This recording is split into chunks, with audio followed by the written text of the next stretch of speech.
Saturday, August the 1st. Can it really be August? Not only is it August, but I'm recording this at well after 10 o'clock in my living room, and it's 29 degrees. Far too hot to think too hard. So I'm going to tell you two stories, purportedly true, and then we'll see what we think afterwards. Here's the first. On a chilly afternoon before going home for dinner, Pastor Walter Klempel fired up the church furnace in preparation for choir practice.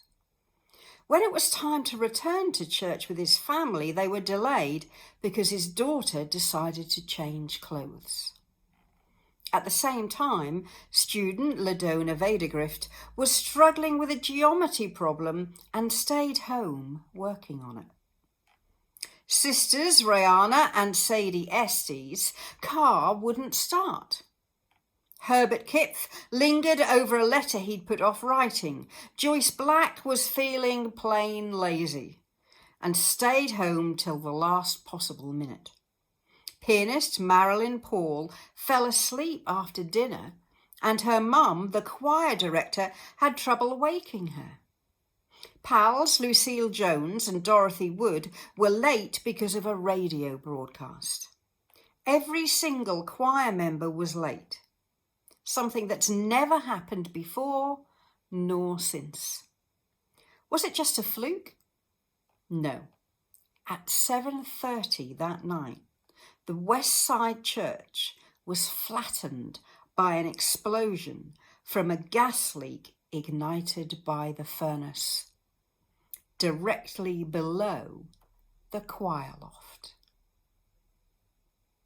That's story number one. Here is story number two. The story is told of a king in Africa who had a close friend with whom he grew up. The friend had a habit of looking at every situation that ever occurred in his life, positive or negative, and remarking, "This is good." One day, the king and his friend were out on a hunting expedition. The friend would load and prepare the guns for the king. The friend had apparently done something wrong in preparing one of the guns, for after taking the gun from his friend, the king fired it and his thumb was blown off. Examining the situation, the friend remarked as usual, "This is good," presumably meaning it could have been worse. To which the king replied, "No, this is not good," and proceeded to send his friend to prison. About a year later, the king was hunting in an area that he should have known to stay clear of. Cannibals captured him and took him to their village. They tied his hands, piled some wood, and bound him to a stake. As they came near to set fire to the wood, they noticed that the king was missing a thumb. Being deeply superstitious, they never ate anyone who was less than whole. So untying the king, they sent him on his way.